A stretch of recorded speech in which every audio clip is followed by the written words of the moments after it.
في ناس بتسألني عن أسرع طريقة لتفريج الكروب والهم وقضاء الدين، يعني أنقذني. هل هناك شيء؟ طبعا أمن يجيب المضطر إذا دعاه ويكشف السوء، أإله مع الله جل في علاه؟ الله الذي يكشف السوء. عليك يا أخي أن تتوب من الذنوب وأن تلزم الاستغفار بالليل والنهار. في ناس بتتساهل بالاستغفار، بتفكر الاستغفار شيء قليل، وأكثر شيء يغفر الله به الذنوب. بتصدق إنه أقوى من الصلاة الاستغفار؟ صلينا وحجينا وصمنا اثنين وخميس واعتمرنا وتصدقنا، لكن بقي حالنا على حاله. لكن عندما فتح الله علي بالاستغفار تغير حالي. نعم، لأن الصلاة لا تنتهي عند نقر الصلاة، الصلاة تنتهي في المعاملات. نعم، فعندما تدخل إلى كرب أو إلى هم أو إلى غم، تذكر هذه الآية، لا تنساها أبدا أبدا. ما كان الله ليعذبهم وأنت فيهم وما كان الله معذبهم وهم يستغفرون. الاستغفار رحمة، الاستغفار حبل نجاتك يا أخي. الذنوب هي الطامة الكبرى. بتخيل إنك بتحمل أثقال على صدرك؟ بتخيل هذه الذنوب أثقال كالجبال، هي كالجبال على ظهرك، لا تستطيع تتحرك لا يمنة ولا يسرى، فيش تقدم. أنت تسيء الأدب إلى الله والله يقول لك تب وارجع، تب وارجع، وأنت لا تتوب. أنت تصلي، نعم، تذهب تنقر الصلاة وأنت مصر على ما أنت عليه. يا أخي كل إشي بتعلق في المنع بده استغفار، كل إشي بده بتعلق في المنع، في عدم التوفيق، في عدم التيسير، في عدم الرضا، أنت مش مبسوط، أمورك معصرة، همك كبير. الاستغفار أسرع شيء هو التوبة والعودة ولزوم الاستغفار بالليل والنهار مع ركعتين في جوف الليل تسأل الله بهما. ثم لا تلتفت لغير الله، لا تلتفت لغير الله، لا تسأل غير الله. نعم، فقل استغفروا ربكم إنه كان غفارا يرسل السماء عليكم مدرارا ويمددكم بأموال وبنين ويجعل لكم جنات ويجعل لكم أنهارا. أنا لا أريد أن أعيد ما قال عندما سألوا حسن البصري، قالوا يا حسن نشكو قلة المطر، قال فعليكم بالاستغفار. قال نشكو قلة الولد، فقال عليكم بالاستغفار. قال نشكو قلة الرزق والمال، قال عليكم بالاستغفار. قال عجبا لك يا حسن، كلما سألك شخص عن حاله تقول له الاستغفار. قال ألم تقرأوا قول المولى عز وجل فقلت استغفروا ربكم إنه كان غفارا يرسل السماء عليكم مدرارا ويمددكم بأموال وبنين ويجعل لكم جنات ويجعل لكم أنهارا. أنت الله يقول لك في محكم التنزيل وأيا قوم استغفروا ربكم ثم توبوا إليه يمتعكم متاعا حسنا إلى أجل مسمى ويؤتي كل ذي فضل فضله.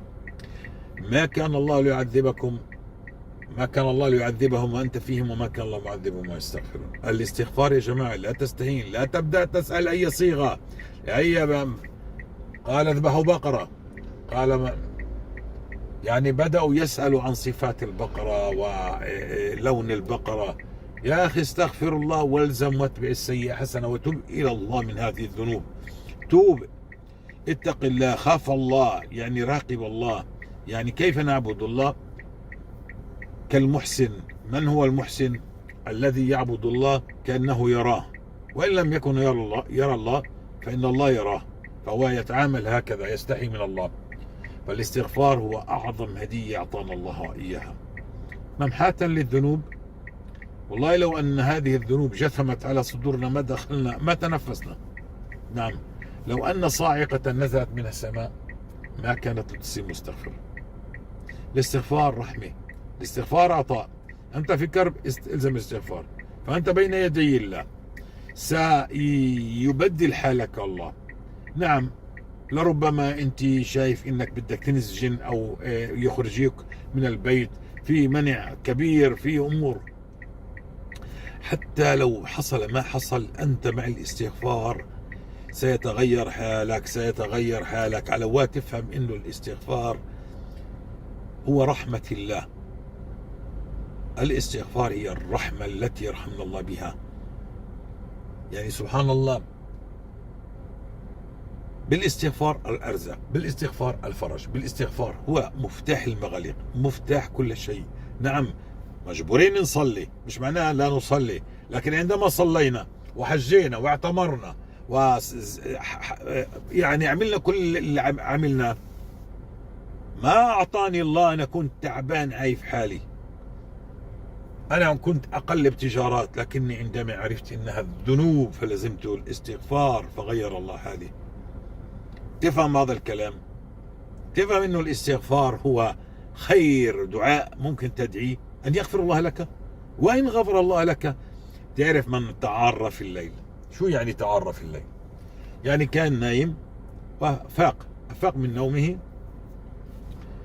ثم قال لا إله إلا الله وحده لا شريك له، له الملك وله الحمد، يحيي ويميت وهو على كل شيء قدير، سبحان الله والحمد لله، لا إله إلا الله والله أكبر، ولا حول ولا قوة إلا بالله. فإن استغفر الله غفر الله له، وإن دعا الله استجاب الله له. فإن غفر الله لك لا يعذبك يا أخي، خلص، ما فيش أوف، فيش منع، فيش قلة تيسير، فيش.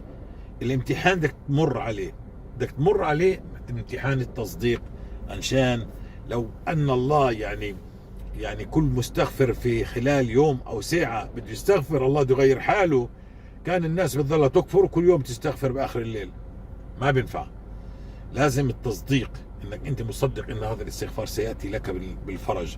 الزم الاستغفار. الاستغفار اكبر كنز اعطانا الله اياه. ان كان عندك سحر، بالاستغفار سيقودك الله الى الوجهة الصحيحة عشان تبطل سحرك. ان كان عندك منع في الرزق، سيقودك الله بالاستغفار الى وجهتك الصحيحة. ان كان عندك تعطيل زواج او تعطيل انجاب او كل هذا، بالاستغفار سيوفقك الله إلى تصل إلى الوجهة الصحيحة التي يتغير ويتبدل حالك إلى ما تحب وترضى. يعني ماذا أقول؟ كم أشرح الاستغفار؟ يلزم الاستغفار، لكن توب من الذنوب عشان تعجل الأمر. قدر المستطاع، اتقوا الله ما استطعتم، قدر المستطاع، لكن مش مسبحة باليد ولا زلت أنت مصر على ما أنت عليه. هذا قلة أدب مع الله. بارك الله فيكم، جزاكم الله خير. فكل إشي مضايقك الزم الاستغفار. خير الدعاء الاستغفار. تفهم هذا الكلام؟ تعرف شو معنى كلمة استغفار؟ يعني يا ربي أنا أذنبت، أنا أتوب إليك، يا ربي سامحني على هذا الذنب الذي فعلته، هذا الذنب الذي يوجب العقاب، هذا الذنب الذي يوجب جهنم والعياذ بالله. تب علي من هذا الذنب يا رب العالمين، ارحمني يا رب العالمين، اغفر لي يا ربي، لا تحرمني الرزق، لا تحرمني الولد، لا تحرمني، لا تظلني فردا يا رب العالمين، افتح علي أبواب الخير بهذا الاستغفار. بارك الله فيكم. تعليقاتكم، نشر هذا المحتوى، اللايك مهم جدا جدا، التعليقات مهمة جدا جدا. في كثير من الإخوة هم غير منتسبين لهذه القناة، يعني هم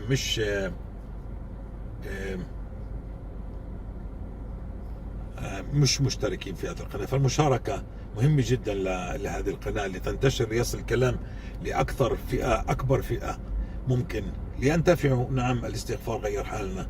قضى الله عني دين أكثر من 80,000 دولار من حيث لا أحتسب. أمطر الله السماء، غير حالي. ارتحت يا جماعة، ارتحت بالاستغفار، ريحني الله. سنتكلم الاستغفار. وبارك الله فيكم. السلام عليكم ورحمة الله وبركاته. رب اشرح لي صدري ويسر لي أمري واحلل عقدة من لساني يفقه قولي. إن شاء الله أنكم تفهموا كل هذا الكلام وتنفذوه. والاستغفار استغفار استغفار بالليل والنهار. عشرات الآلاف، 10,000، 20,000، 30,000. كنت أستغفر 30,000 لمدة 6 أشهر، فغير الله أحوالي بصيغة أستغفر الله أستغفر الله أستغفر الله، بدون صوت، لكن لسان وشفتين.